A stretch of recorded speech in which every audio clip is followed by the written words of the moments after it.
Hello friends, welcome to my YouTube channel accountancy with Sanjeev Sinha sir. तो friends, आज मैं आप लोगों के सामने डिसोल्यूशन ऑफ पार्टनरशिप फॉर्म का 2 लाने वाला हूं, जिसमें कि जो टॉपिक है वो है साझेदारों का दिवालिया होना, इंसॉल्वेंसी ऑफ पार्टनर। तो सबसे पहले मैं आप लोगों को ये बता दूं कि साझेदारों का दिवालिया होने का मतलब क्या होता है, इंसॉल्वेंट होने का मतलब क्या होता है। तो जब कोई साझेदार अपने कर्जों को लौटाने में सक्षम नहीं होता है, अपने कर्जों की राशि को लौटाने में सक्षम नहीं होता है, तो उसे दिवालिया घोषित कर दिया जाता है। दिवालिया घोषित करने का एक प्रोसेस होता है, मतलब कि कोर्ट में जाना होता है। जैसे कि हम मान लिया कि अपने कर्ज को लौटाने में सक्षम नहीं है, तो हम कोर्ट में जाएंगे और कोर्ट में जाने के बाद हम कोर्ट को रिक्वेस्ट करेंगे, कोर्ट को एप्लीकेशन देंगे कि भाई हम अपने कर्ज को लौटाने में सक्षम नहीं है, देखिए ये सबूत है उसका, मेरे ऊपर इतना कर्ज है, मेरे पास इतना एसेट है, इसलिए हम चुका नहीं पाएंगे, है ना। तो कोर्ट देखती है कि ये आदमी ठीक बोल रहा है, ये व्यक्ति ठीक बोल रहा है, तो कोर्ट हमको दिवालिया घोषित कर देगी।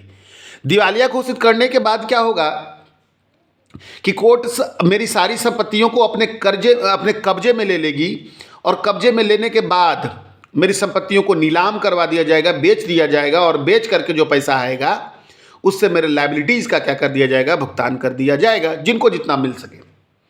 तो यहाँ पर भी पार्टनर डिसॉल्व हो रहा है। क्या हो रहा है? डिसॉल्व पार्टनर, है ना। क्या बोलता है कि जब कोई साझेदार अपनी पूंजी की कमी या पूंजी खाते के डेबिट शेष लाने में असमर्थ है, अथवा उसकी संपत्ति से इतना प्राप्त नहीं होता कि वह अपने दायित्व विशेषकर पूंजी की कमी को पूरा कर सके, तो एक निर्धारित प्रक्रिया के अंतर्गत उसको दिवालिया घोषित कर दिया जाता है ना। भारतीय साझेदारी अधिनियम 1932 की धारा 42 के अनुसार एक साझेदार के दिवालिया हो जाने पर फर्म का क्या हो जाता है? अंत हो जाता है। और जब एक साझेदारी फर्म का अंत किसी साझेदार के दिवालिया होने के कारण हुआ है, तो इसका अभिप्राय है कि दिवालिया साझेदार फर्म के प्रति अपने दायित्व का भुगतान करने में क्या है? असमर्थ है। वैसे तो पार्टनरशिप में लायबिलिटी अनलिमिटेड होता है, लेकिन अनलिमिटेड तो यहाँ पर तो हो ही रहा है कि भैया फर्म उसका संपत्तियों बिक गया, पूरा संपत्ति बेचने के बाद भी वो कर्ज अपना लौटाने में सक्षम नहीं है, अपना पूंजी का निगेटिव जो डेबिट बैलेंस मतलब निगेटिव बैलेंस लौटाने में सक्षम नहीं है। तो आइए कैसे पूरा करेंगे। तो बोलता है दिवालिया साझेदार की पूंजी की कमी को क्या करना? पूरा करना, है ना। ठीक है। तो बोलता है भारतीय साझेदारी अधिनियम के अनुसार प्रत्येक साझेदार का दायित्व क्या होता है? असीमित होता है। अतः किसी साझेदार के दिवालिया होने की स्थिति में फर्म की संपत्ति में होने वाली कमी या दिवालिया साझेदार की पूंजी की कमी को पूरा करने का दायित्व अन्य सभी साझेदारों पर होता है। मतलब अगर मान लीजिए 3 पार्टनर था, ए था, बी था, सी था, उसमें बी दिवालिया हो गया, तो चूंकि लायबिलिटी तो अब उसका संपत्ति से कुछ मिलियन रहा है या बहुत कम मिल रहा है, तो उसका जो भी कमी होगा उसको किसको पूरा करना पड़ेगा? ए और सी को पूरा करना पड़ेगा। क्योंकि भैया पार्टनरशिप का रूल ही है, पार्टनरशिप की विशेषता है। क्या विशेषता है? पार्टनरशिप में लायबिलिटी कैसा होता है? अनलिमिटेड होता है।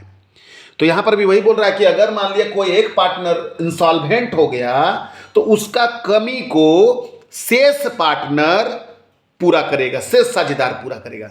लेकिन प्रश्न यह उठता है कि जो साझेदार दिवालिया हो गया, उसकी कमी को जो शेष साझेदार है, बचा हुआ साझेदार है, वो किस रेशियो में पूरा करेगा? मान लिया ए बी सी, बी दिवालिया हो गया, तो उसका जो कमी है उसको ए और सी कौन से रेशियो में पूरा करेगा? कैसे लाएगा भैया? कितना रुपया ए लाएगा, कितना रुपया कौन लाएगा? बी लाएगा। ठीक है।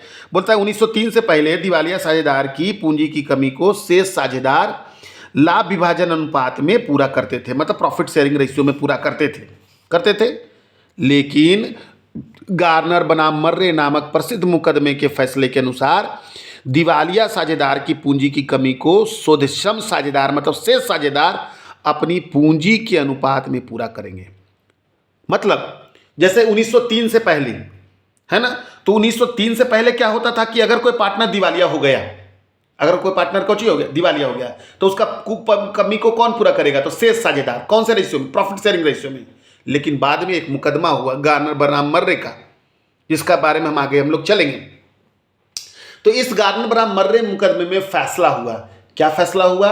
कि भैया अगर कोई पार्टनर दिवालिया होता है तो उसकी पूंजी की कमी को शेष साझेदार कौन से रेशियो में पूरा करेंगे? तो कैपिटल रेशियो में पूरा करेंगे।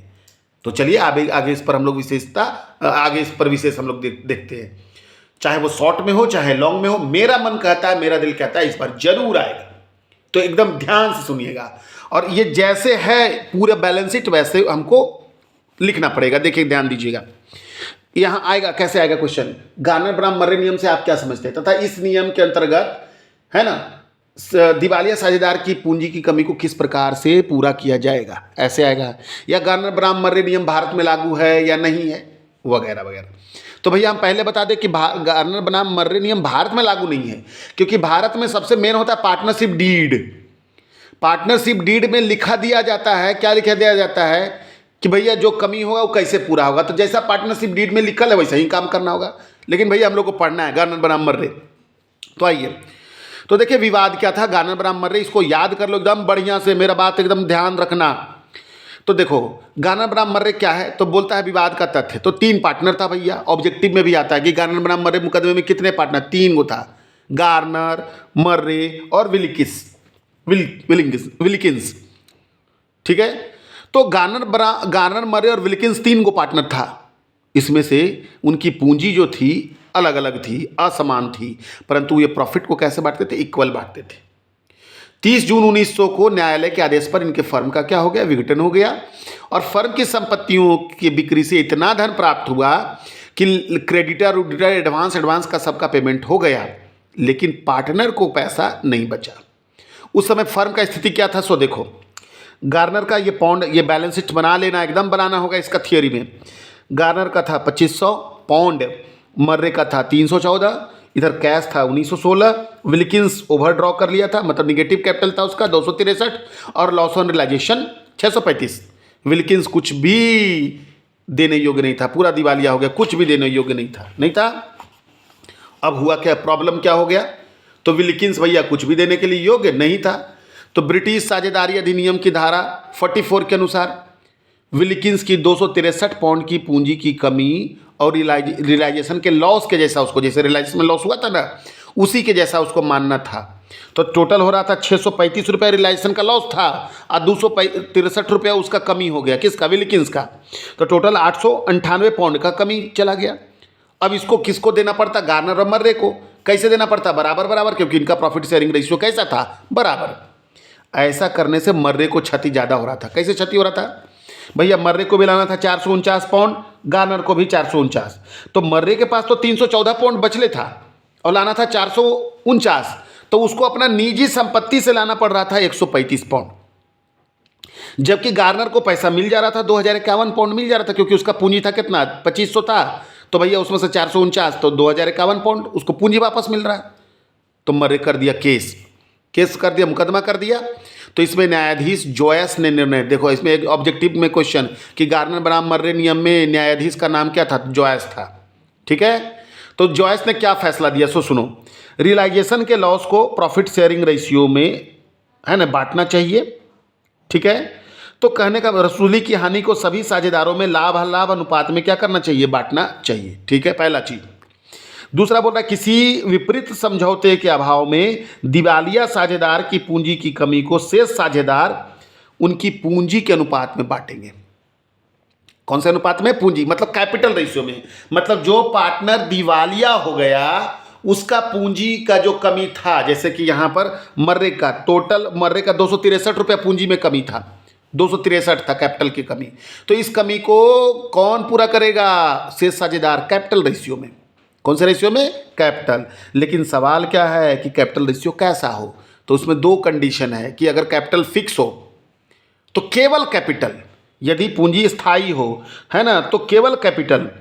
लेकिन अगर पूंजी कैसा हो, फ्लक्चुएटिंग हो, कैपिटल फ्लक्चुएटिंग हो, तो कैपिटल में रिजर्व को जोड़ करके पीएल अकाउंट का अगर क्रेडिट बैलेंस है मतलब प्रॉफिट है तो उसको जोड़ करके, और पीएल अकाउंट का डेबिट बैलेंस अगर है तो उसको घटा करके जो आएगा उस कैपिटल रेशियो में शेष साझेदार है ना कमी को बांटेंगे। किसकी कमी को, जो पार्टनर दिवालिया हो रहा है। और एक बात यहां पर याद रखना है कि रियलाइजेशन का लॉस को शेष साझेदार, जैसे कि गार्नर, मर्रे और विल्किंस, तो इसमें कौन दिवालिया हो गया था, विल्किंस। तो बच गया कौन, गार्नर और मर्रे। तो गार्नर और मर्रे को जो रियलाइजेशन में जो लॉस मिला था ना, उसको शेष साझेदार क्या करेंगे, नगद में लाएंगे, है ना। जैसे रियलाइजेशन के लॉस को पार्टनर कैपिटल अकाउंट में किधर, डेबिट साइड में, टू रियलाइजेशन अकाउंट के नाम से लिखा जाएगा। तो गार्नर और मर्रे को जो रियलाइजेशन के लॉस में हिस्सा मिला वो लाएगा गार्नर बाई कैश अकाउंट या बाई बैंक अकाउंट के नाम से।